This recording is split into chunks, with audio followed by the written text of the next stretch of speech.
अस्सलाम वालेकुम दोस्तों, मेरा नाम डॉक्टर लियसगर है और आज की इस वीडियो में हम डिस्कस करने जा रहे हैं मोस्ट इंपॉर्टेंट की points of atomic structure. Atomic structure chapter के मोस्ट इंपॉर्टेंट की पॉइंट्स को हम डिस्कस करने जा रहे हैं। याद रखिएगा, की पॉइंट्स की हैसियत एमडीकेट एग्जाम में गेस्ट पेपर की तरह होती है। किसी भी चैप्टर को मल्टीपल टाइम्स रीड करने के बाद, पढ़ाने के बाद जो जो मेन पॉइंट्स जो हमें लगते हैं एमडीकेट में एमसीक्यू बनकर आ सकते हैं, वो सारे की पॉइंट्स की शक्ल में डिस्कस करने जाएंगे। अगर आप तमाम चैप्टर्स के की पॉइंट्स का हिस्सा बनना चाहते हैं तो हम आपको सजेशन देंगे कि आप की पॉइंट सीरीज में लाजमी रजिस्ट्रेशन करवाएं। की पॉइंट सीरीज में ऑनलाइन एमसीक्यू टेस्ट भी होते हैं और तमाम चैप्टर्स के फिजिक्स, केमिस्ट्री और बायोलॉजी, तमाम चैप्टर्स के इस तरह आपको जो है वो की पॉइंट्स प्रोवाइड किए जाते हैं। तो आइए हम स्टार्ट करते हैं। सबसे पहले यहाँ याद रखिएगा, इस चैप्टर की शुरुआत में कुछ साइंटिस्ट का जिक्र है कि किस साइंटिस्ट का कौन सी एक्सपेरिमेंट, किस साइंटिस्ट ने कौन सी डिस्कवरी जो है वो बड़ी अहमियत की थी। किस साइंटिस्ट की कौन सी डिस्कवरी जो है वो बहुत अहमियत रखती है। रॉबर्ट एंड्रयू मिलिकन, इसने ऑयल ड्रॉप एक्सपेरिमेंट किया था। अगर आपसे पूछा जाए मिलिकन ऑयल ड्रॉप एक्सपेरिमेंट जो है, जिसमें इलेक्ट्रॉन के चार्ज के हवाले से जो है वो डिस्कशन होती है, तो ये साइंटिस्ट का नाम याद रखना है। अर्नेस्ट रदरफोर्ड, इसने न्यूक्लियस डिस्कवर किया था।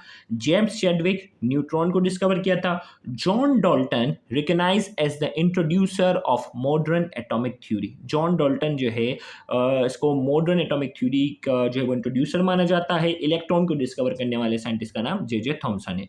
Electron revolve in orbit and occupy about 1 lakh times greater volume than nucleus. Electron जिस ऑर्बिट में चक्कर लगाता है, न्यूक्लियस के मुकाबले में इसका वॉल्यूम जो होता है वो लगभग 1 लाख गुना ज्यादा होता है। Mass of electron 1836 times less than proton. Proton के मुकाबले में 1836 टाइम कम होता है, जबकि न्यूट्रॉन के मुकाबले में 1839 टाइम्स जो है वो कम होता है। प्रोटॉन को डिस्कवर करने वाले साइंटिस्ट का नाम याद रखना है, गोल्डस्टीन ने डिस्कवर किया था। 99.94% mass of an atom exist in nucleus. Atom का जितना भी मास होता है उसका 99.94% न्यूक्लियस के अंदर ही होता है। न्यूट्रॉन, जेम्स चैडविक, इससे पहले हमने बता दिया था। इसने किस तरह डिस्कवर किया न्यूट्रॉन को? He bombard alpha particle from polonium on beryllium. देखें, अल्फा पार्टिकल पोलोनियम जो कि रेडियो एक्टिव मेटल था, उससे अल्फा पार्टिकल जो थे उसको बेरिलियम पे स्ट्राइक किया। जैसे उसने बेरिलियम पे अल्फा पार्टिकल को स्ट्राइक किया तो वो कार्बन में कन्वर्ट हो गया और साथ ही साथ क्या हुआ, न्यूट्रॉन जो है वो क्या हुआ, एक ऐसा पार्टिकल रिलीज हुआ जिसके ऊपर ना कोई चार्ज था, जिसके ऊपर कोई चार्ज नहीं था, उसने उसका नाम न्यूट्रॉन दिया। आइसोटॉप्स की हम बात करेंगे, सेम नंबर ऑफ प्रोटॉन होते हैं जबकि नंबर ऑफ न्यूट्रॉन जो होते हैं वो डिफरेंट होते हैं। स्टेबिलिटी ऑफ न्यूक्लियस जो होती है वो डिपेंड करती है डिपेंड्स अपॉन द न्यूट्रॉन्स की तादाद पर डिपेंड करती है। नंबर ऑफ न्यूट्रॉन मालूम करने का फॉर्मूला क्या है? मास नंबर में से नंबर ऑफ प्रोटॉन को माइनस कर दिया जाए तो नंबर ऑफ न्यूट्रॉन आ जाते हैं। अब जो है वो मासेस की वैल्यू याद रखनी है आपने। इलेक्ट्रॉन का मास AMU की फॉर्म में 0.00055 AMU है। प्रोटॉन जो है वो 1.0073 और न्यूट्रॉन जो है वो 1.0086 AMU है।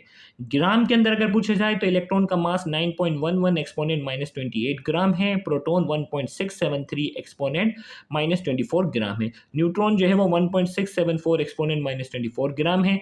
रिलेटिवली अगर बात की जाए तो इलेक्ट्रॉन के ऊपर रिलेटिवली नेगेटिव चार्ज होता है, प्रोटॉन के ऊपर पॉजिटिव चार्ज होता है। और एक्यूरेटली अगर बात की जाए तो इलेक्ट्रॉन के ऊपर जो एक्यूरेट चार्ज है वो 1.602 एक्सपोनेंट -19 कूलम माइनस में होता है, जबकि इतना ही चार्ज प्रोटॉन के ऊपर पॉजिटिव में होता है, जबकि न्यूट्रॉन के ऊपर कोई चार्ज नहीं होता। बोहर्स एटॉमिक मॉडल की बात करते हैं। नील बोहर साइंटिस्ट का नाम था जिसने ये मॉडल पेश किया था। इसमें कहा electron revolve around the nucleus eight fix distance. Nucleus के अराउंड एक फिक्स डिस्टेंस पर जो है वो इलेक्ट्रॉन जो है वो रिवॉल्व करते हैं। नाइदर लूज और नॉर गेन एनर्जी। जिस वक्त वो एक फिक्स पाथवे में फिक्स डिस्टेंस पर चक्कर लगा रहा होता है उस वक्त ना वो एनर्जी गेन करता है ना वो लॉस करता है। जैसे ही वो ऊपर से हायर एनर्जी ऑर्बिट से जंप करते हुए नीचे की तरफ आता है, वो एनर्जी क्या करता है, रेडिएट करता है, और जैसे ही वो एनर्जी एब्जॉर्ब करता है तो वो लोअर से हायर की तरफ जाता है। इलेक्ट्रॉन जिस ऑर्बिट में चक्कर लगा रहा होता है उसका एंगुलर मोमेंटम बराबर होता है NH/2π। इसमें हमारे पास ये सारी चीजें हैं। H प्लैंक्स कांस्टेंट को शो कर रहा होता है। इसमें देखें भाई, दो चार्ज के दरमियान जो मीडियम होता है उसको परमिटिविटी कहते हैं। इसकी वैल्यू आप फिजिक्स में भी याद करते हैं, 8.84 exponent -12 coulomb square per joule dot metre. Planck's constant 6.625 exponent -34 joule second. कई बार ये पास पेपर में वैल्यू पूछी गई है। Mass of electron 9.11 exponent -31 kilogram. Charge on electron 1.602 exponent -19 coulomb.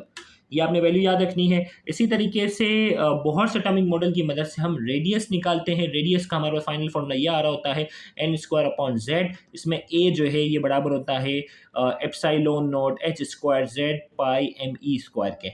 और इसको वैल्यू को हम सॉल्व करते हैं तो ए नॉट की जो वैल्यू आती है 0.529 एक्सपोनेंट -8 सेंटीमीटर।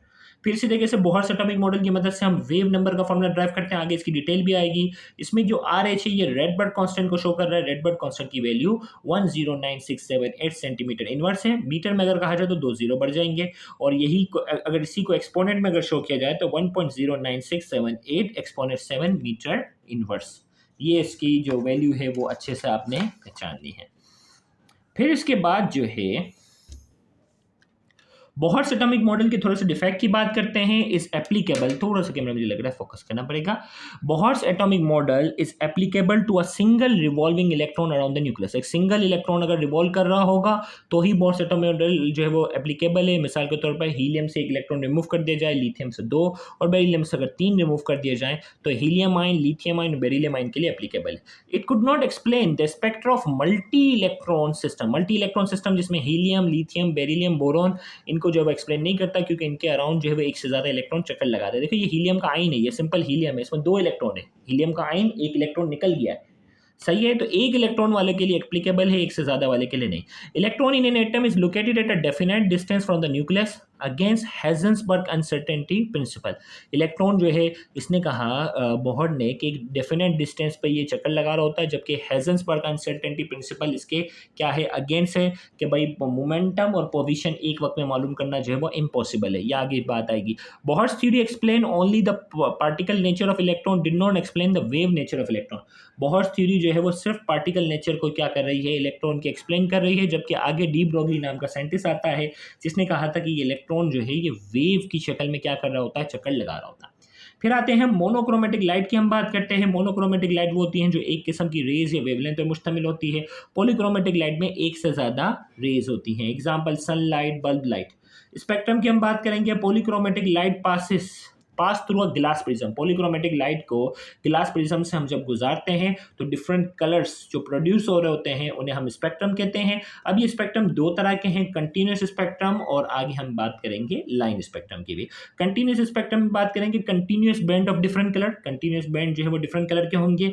इसमें ये ऑर्डर याद रखना है, विबगॉइड, V for violet, indigo, blue, green, yellow, orange, red. ये याद रखना विबगॉयर करके, जिसमें मैक्सिमम डेविएशन प्रिज्म से जैसे ही लाइट गुजरती है तो सबसे ज़्यादा जो डेविएशन आती है वो वॉयलेट कलर की आती है और सबसे कम वेवलेंथ भी वॉयलेट की होती है जिसकी वेवलेंथ 4000 एंगस्ट्रॉम होती है। और सबसे लीस्ट डेविएशन जो होती है प्रिज्म से गुजरने के बाद, सबसे ज़्यादा डेविएट रास्ते से देखिए लाइट ऐसे जा रही थी, ठीक है।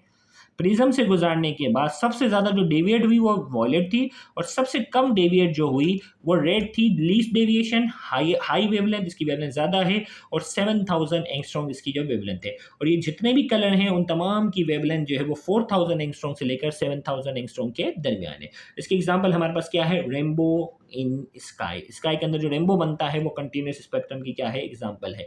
लाइन स्पेक्ट्रम की अगर हम बात करेंगे, certain distinct line separated by a dark space. Line spectrum की अगर हम बात करते हैं, डिस्टिंक्ट लाइंस जो होती हैं उसमें क्या होंगी, डार्क स्पेस। लाइन स्पेक्ट्रम में क्या होंगे, बैंड्स ऑफ कलर जो है ना हमें अलग अलग सेपरेट नजर आएंगे क्योंकि इसमें बीच में डिस्टिंक्ट लाइंस होंगी, इसको सेपरेट करेंगी। Use as a fingerprint for the identification of elements. Fingerprint के तौर पर इस्तेमाल होती है क्योंकि हर एलिमेंट्स का जो एक पैटर्न होता है वो अलग होता है।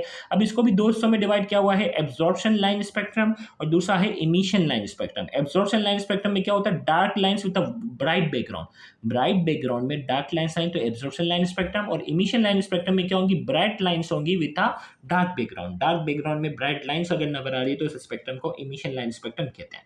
अब हाइड्रोजन की अगर हम स्पेक्ट्रम की अगर हम बात करते हैं तो ये वेव नंबर का फॉर्मूला इसमें आपको मैंने कहा था रेडबर्ग कांस्टेंट है। रेडबर्ग कांस्टेंट की value 1.09678 exponent 7 metre inverse.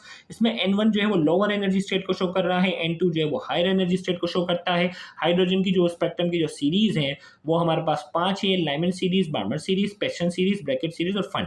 Lyman में हमेशा n जो होता है वो 1 के बराबर होगा, यानी ground state lower energy level हमेशा 1 होगा, बार्बर में 2 होगा, पेस्टन में 3 होगा, ब्रैकेट में 4 होगा और फंड में 5 होगा। अब अगर लाइमन में अगर N1 की वैल्यू 1 है तो N2 2, 3, 4, 5, 6 इससे ज़्यादा होगा। बार्बर में क्या होगा, अगर ये 2 है तो 3, 4, 5, 6, पेस्टन में अगर 3 है तो 4, 5, 6 इससे एक ज़्यादा होगा। ब्रैकेट में अगर 4 है तो इसका N2 5 से शुरू होगा, 5, 6, 7, 8 से लेकर इन्फिनिटी तक। फन में अगर बात करेंगे तो 5 है, 6, 7, 8 इस तरह होगा। लाइमन का जो रीजन है वो अल्ट्रा वायलेट है, बामर का विजिबल है, पेस्टन का नियर इंफ्रारेड है, ब्रैकेट का माइल्ड इंफ्रारेड है और फन का जो है वो फार इंफ्रारेड है। ये जरूर याद रखिएगा, ये टर्म ओल्ड बुक के अंदर नहीं थी, न्यू बुक के अंदर है। नियर इंफ्रारेड, माइल्ड इंफ्रारेड, फार इंफ्रारेड। अल्ट्रा वायलेट रीजन में जो वेवलेंथ है वो 4000 एंगस्ट्रॉम से कम है, विजिबल में 4000 से लेकर 7000 एंगस्ट्रॉम के दरमियान है और पेस्टन सीरीज में जो है वो 7000 एंगस्ट्रॉम से क्या है, ज़्यादा। ये तीनों का यहाँ जिक्र मौजूद है। फिर इसके बाद जो वो प्लांक्स क्वांटम थ्योरी की अगर हम बात करते हैं, एनर्जी जो है वो फोटोन की शक्ल में रिलीज होती है और उस एनर्जी जो है वो डायरेक्टली प्रोपोर्शनल है फ्रीक्वेंसी के, प्रोपोर्शनलिटी हटाते हैं एच आता है, एच क्या है, प्लांक्स कांस्टेंट, जिसकी value 6.625 exponent minus 34 joule second है। अब जो है वो थोड़ा सा एक्सरेज की अगर हम बात कर लेते हैं, एक्सरेज को डिस्कवर करने वाले साइंटिस्ट का नाम डब्ल्यू रॉन्जन है, इन्हें रॉन्जन रेज भी कहा जाता है। इसमें जो है वो दो तरह की जो है सीरीज है, के सीरीज जिनकी वेवलेंथ कम होती है, एनर्जी ज़्यादा होती है, एल सीरीज जिनकी एनर्जी कम होती है। फिजिक्स के अंदर इसकी फिर डिटेल ज़्यादा है ना।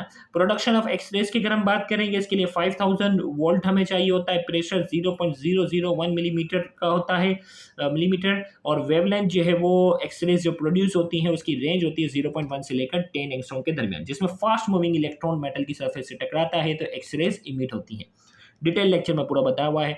मोस्लेस एंड एटॉमिक नंबर की अगर हम बात करते हैं, मोस्ले ने जो एटॉमिक नंबर पे जो एक्सपेरिमेंट किया था, wavelength of X rays decreases with increase atomic masses. जैसे जैसे एटॉमिक मासेस जो है बढ़ाते जा रहे हैं, एक्सरे की जो वेवलेंथ है वो डिक्रीज हो रही है ऑफ एनोड मेटल।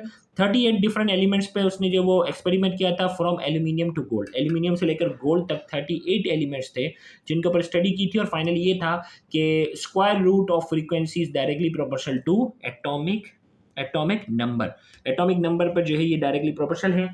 बी यहाँ जो है वो कांस्टेंट को रिप्रेजेंट कर रहा है। तो यहाँ जाकर ये इसका पार्ट 1 जो है वो मुकम्मल होता है। नेक्स्ट पार्ट के अंदर जाकर हम मजीद आगे की डिस्कशन कंटिन्यू करेंगे, तो उसको भी देखना मत भूलिएगा। Thank you very much. अल्लाह हाफिज़।